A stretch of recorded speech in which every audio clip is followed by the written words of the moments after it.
Fantatray fa irinay tokoa Jesosy Tompo ny ainanay amin'ny fitiavana, ny fankatiavanay, ny famindranay voyany koa. Fantatrao anefa fa tsy mahefa izany zahay raha toa ka tsy mikambana aminao.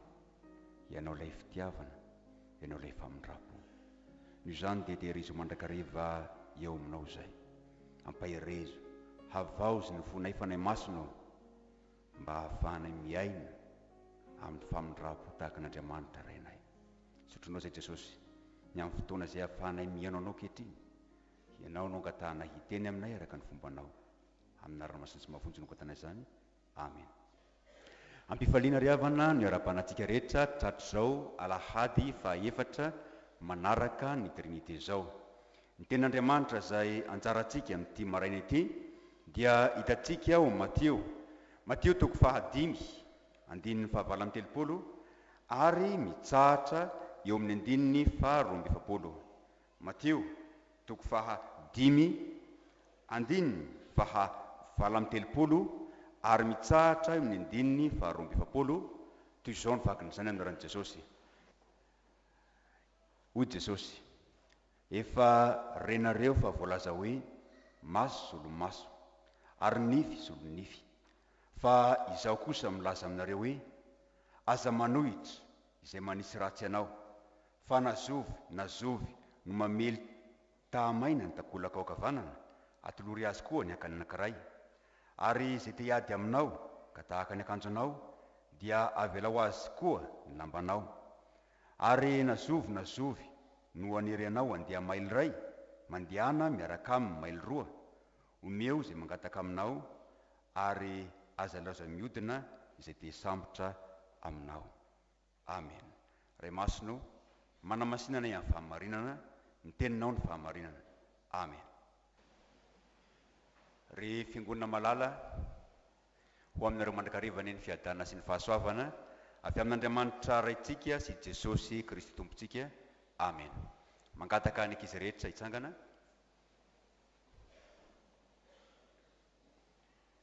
Misy fanontaniana izay apetrako aminareo dia za mangataka aminareo mba hiteny marina ianareo. Atsangano ny tanan'izay efa niady, tsy mifamaly fotsiny fa tena fampikasy tanana, na tamin'ny zoky, na zandry, na tamin'ny namana. Atsangano hoe za anisany. Ya, ampitino amin'izay ary. Misaotra betsaka anareo tsy mandangy. Zaraka izy nisy taona tany amin'ny fahafito amby folo taona tany hoany, nisy ankizy nisotasota. Natosiny aho, teneniny ratsy aho, dia tamin'ny ankizy hafa mamporisika ahy: ialahy ve dia manaiky an'izao? Ialahy ve dia resin'io? Dia indro fa rehefa nirava ny fianarana, nandrasana teo am-bavahady ilay nilahady tamiko, dia niady taminy alavidavitra ny sekoly. Fa rehefa niady, nataon'Andriamanitra nanenina aho, nahita ny namako izay niady tamiko mangana ny tarehany, maratra ny lohaliny. Teo ny tahotra hoe ho avy ny ray aman-dreny ho any an-tsekoly hitaraina. Fa ny tena mibahana tao anatiko dia ny fahatsiarovana hoe nanisy ratsy ny namana aho. Teo ihany koa moa ny tenin'Andriamanitra izay efa nianarana tamin'ny sekoly alahady hoe tsy tokony hamaly ratsy ny hafa. Nanomboka teo aho dia nivoady fa tsy ady tsony. Dia mandrak'androany aloha dia tsy miady tsony ny fampikazitanana amin'ny olona. Ny tenin'Andriamanitra izay atolotro anareo dia mampirisika antsika ao amin'izany. Amin'ny mahazanak'Andriamanitra antsika dia tsy tiany hamaly ratsy izay manisy ratsy atsikisika. Inona ianareo? Zanak'Andriamanitra ianareo. Inona izy teo? Zanak'Andriamanitra. Noho izany amin'ny mahazanak'Andriamanitra antsika tsy tiany hamaly ratsy ny hafa isika. Dia misy tenin'Andriamanitra izay tiako ho tadidinareo tsinjery, ary tsy ho tadidina tsinjery ihany fa hiaininareo manomboka androany. Angatahako ary nareo amerina azy: aza mamaly ratsy na amin'iza na amin'iza. Aza mety ho resin'ny ratsy ianao, fa reseo amin'ny soa ny ratsy. Ny tenin'Andriamanitra izay anjarantsika tamin'ny herin'ny ry havana dia mitaona antsika atoky fa Andriamanitra raitsika dia Andriamanitra fitiavana. Lay Andriamanitra raitsika dia Andriamanitra be famindrapo. Mitaona antsika ny ten'Andriamanitra izay anjarantsika tamin'ny heriny. Hatoko izany fitiavan'Andriamanitra izany, hatoko izany famindrapon'Andriamanitra izany, ka tsy salasala hanatona azy satria tsy ny hanameloko antsika ny nahatongavan'i Jesosy teto amin'izao tontolo izao, fa ny hamela heloko antsika kosa. Fa ny ten'Andriamanitra anjarantsika androany kosa dia mitaona antsika hiaina izany fitiavana izany, mitaona antsika hiaina izany famindrapo izany. Ny fifandraisana tamin'Andriamanitra, io no noresahina tamin'ny heriny androany. Fa izay ambara androany kosa dia mififandraisantsika amin'ny hafa, indrindra fa amin'ireo olona izay manisy ratsy antsika. Mitaona antsika hiaina amin'ny fitiavana ny tenin'Andriamanitra izay anjarantsika androany. Ary izany fiainana amin'ny fitiavana izany dia aseho amin'ny tsy famalina ratsy izay manisy ratsy antsika. Teo amin'ny Jiosy dia lalàna tokoa ny fanasaziana ny olona izay manao ratsy eo anivon'ny fiarahamonina. Ary io nambarany teny eto ka ilazanako hoe maso solomaso ary nify solonify, izany hoe rehefa misy olona izay mandratra ny hafa eo anivon'ny fiarahamonina dia horatrana ihany koa izy. Rehefa misy olona manao ratsy ny hafa tahaka ny hoe mangalatra eo anivon'ny fiarahamonina dia misy sazy izay mifandraika amin'izany atolotra azy. Tena lalàna ara-piarahamonina teo amin'ny Jiosy mihitsy izany, saingy navadiky ny fariseho sy ny mpanoran-dalàna ho azy ny olona rehetra hiainana. Izany hoe tsy ny mpitsara intsony no hanameloko ny olona izay meloko eo anivon'ny fiarahamonina, fa ny tsirairay avy dia afaka mamaly ratsy izay manisy ratsy azy. Raha toa moa ka somary tarina amin'ny zavatra izay mitranga ankehitriny dia tsy misy hafa amin'ny fitsaram-bahoaka izay mitranga. Tsy miandry ny fitsarana intsony ny olona, fa izy no mitsara ny olona izay fantany fa nanao meloko teo anivon'ny fiarahamonina. Kanefa ny ten'Andriamanitra anjarantsika androany dia mitaona antsika hiaina amin'ny fitiavana, mitaona antsika hiaina amin'ny famindrapo. Ny antony dia satria toetr'Andriamanitra mihitsy zany miaina amin'ny fitiavana zany, zany miaina amin'ny famindrapo zany. Ary amin'ny mahazanak'Andriamanitra antsika dia tiany hiaina antsika izany famindrapo zany, tiany hiaina antsika zany famelana mieloko ny hafa zany. Tsarovy fa zanak'Andriamanitra ianao, ary raha zanaka dia manahaka azy. Ny fanahafantsika n'Andriamanitra dia ny fiainantsika amin'ny fitiavana. Andriamanitra mamindra fo ka mandrotsaka ny ranon'orana amin'ny marina sy ny tsy marina, ary mamposaka ihany koa amin'ny masoandrony amin'ny meloko sy amin'ny tsy meloko ihany koa. Mitaona antsika ny tenin'Andriamanitra izay anjarantsika eto, hahatsiaro fa zanak'Andriamanitra ika.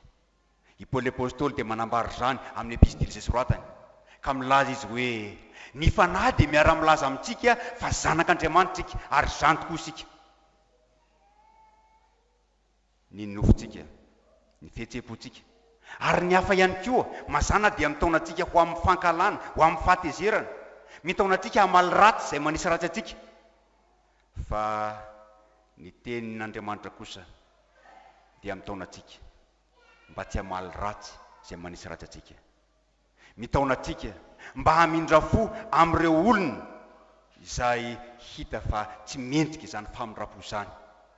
Kanefa tsy amin'ny mahazanak'Andriamanitra antsika ihany ny antony hamindrahantsika fo amin'ny hafa ka tsy tsarahantsika na namelohantsika azy, ary ihany koa tsy hamalintsika ratsy azy, fa ny tsy famalintsika ratsy ny hafa fa ny fanasoavantsika azy, izany no ahafahantsika mandresy ny fahavalo na mandresy izay mijoro ho fahavalo.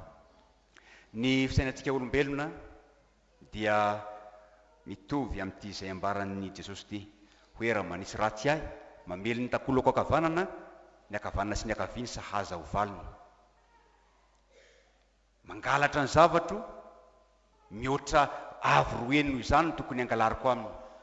Fa mifanohitra amin'izany kosa nambaran'i Jesosy amin'ny tean'io ity, ka dia milaza izy hoe izaho kosa milaza aminareo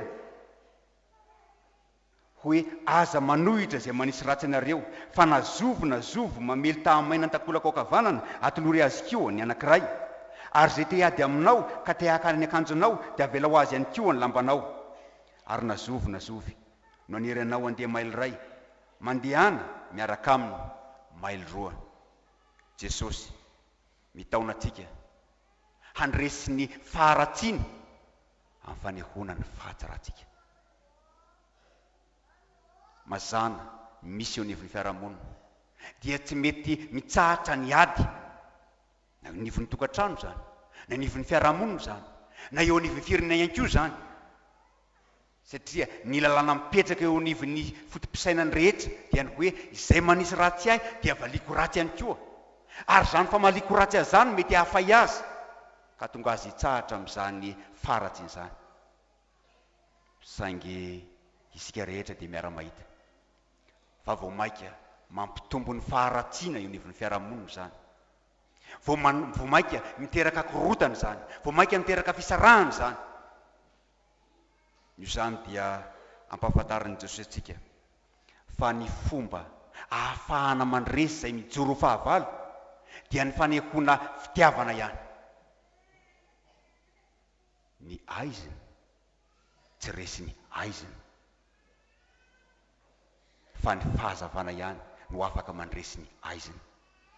Ny atsika tsy mety resy ny atsika, fa tsy maintsy ny hafanana ihany mandresy zany. Tsy misy amintsika amin'izao andro rinina zao, andeha andro sika, andro amin'ny ranomafana, dia misy ranomangatsika eo ka hoe ho tapoantsika ranomangatsika mba hafana, fa tsy maintsy ranomafana no mandresy ny atsika. Toraka izany koa, tsy ny fankalana, tsy ny famaliana ratsy ny hafa, tsy izany no ahafahana mampibebaka azy, tsy izany no ahafahana manova azy, fa ny soa izay havalitsika izany ratsy izay ataon'izany.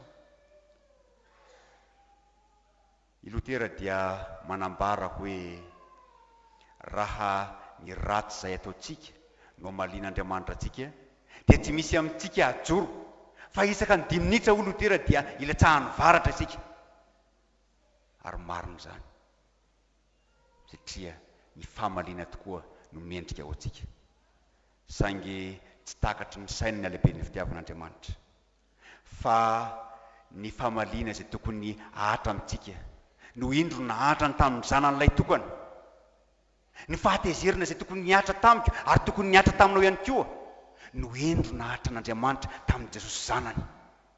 Ary io nentin'Andriamanitra nambabo fo maro, tsy fanerena tahaka ny tamin'ny fotoan'andro, fa na ny silamo na ny kristianina dia nisy ny atao hoe kroazady, ka terena ny olona hiditra amin'ny fivavahana.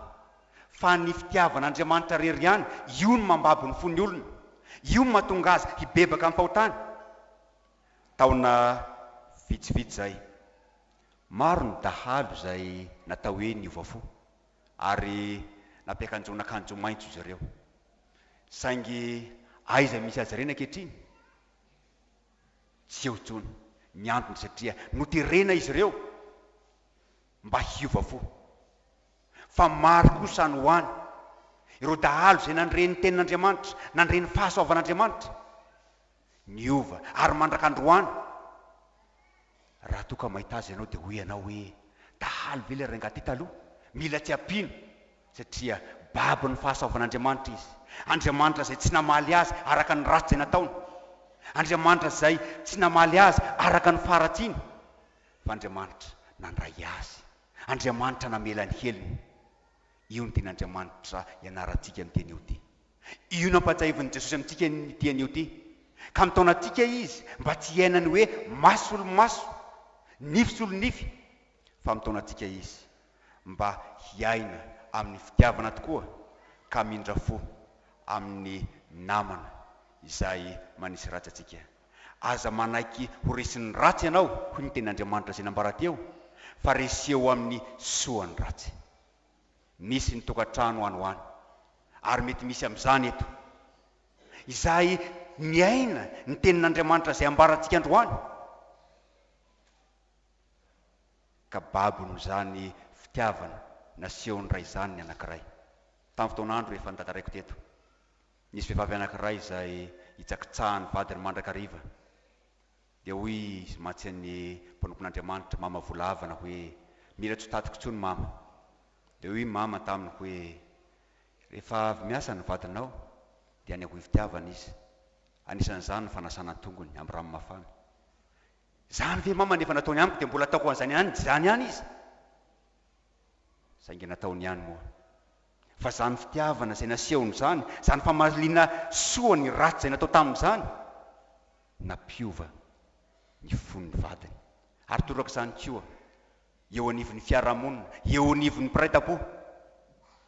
Tsaroana eto nisy fianakaviana anankiray izay, tsy fantatra moa inona nahatonga ny fianakaviana hafa izay nankala azy, fa tsy karitry ilay fianakaviana mandrakariva ny ratsy izay ataon'ilay fianakaviany aminy, kanefa dia tsy namaly mihitsy izy.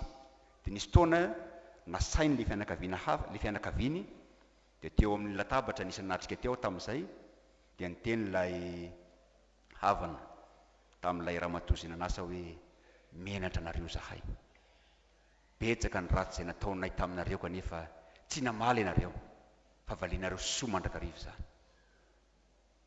Reseo amin'ny soa ny ratsy hoy ny tenin'Andriamanitra izay anjarantsika androany. Ary na eo amin'ny fiainam-pirenena ary tokony hiainana zany. Zavatra mitranga moa amin'izao fotoana izao dia hoe atsangano ny komity fampihavana-pirenena. Saingy ny zavatra hitantsika mbola kajikajy azahoana tombotsoa zany, fa tsy fampihavanana marina, fa ny olona mila miavana amin'Andriamanitra. Fa io nefa naterina teto amintsika hoe matoa simba ny fifandraisantsika samitsika, dia satria simba ny fifandraisantsika amin'Andriamanitra. Midika ve ny tenin'i Jesosy anjarantsika androany fa afaka manara-po amin'ny ratsy ataony ny mpanao ratsy? Koa raha misy mangalatra ny volantsika ray tapitrisa, ka mbola misy ambiny ray tapitrisa ao an-trano, dia enjentsika izy hoe ty mbola misy ray tapitrisa ambiny.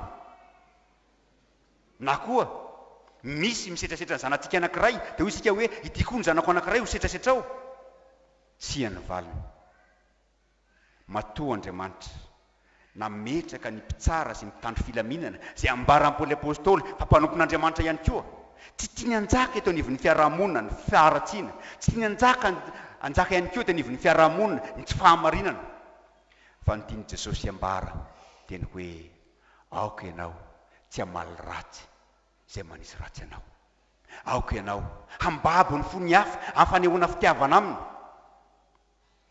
Ny filazany tsara izay novakina tamintsika teo dia mampanonteny antsika hoe alohany nisoranao nisomboka azy eo amin'ny masonao, eo amin'ny maso namanao, dia isora aloha ny andry eo amin'ny masonao.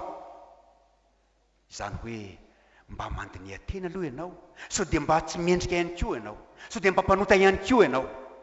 Ary sika rehetra rehefa mandiny tena tokoa eo ambany fitarihan'ny fanahy masina, rehefa mandiny tena tokoa eo anatrehan'ny tompo Andriamanitra masina, dia mahatsiaro ny tsy famendrehantsika.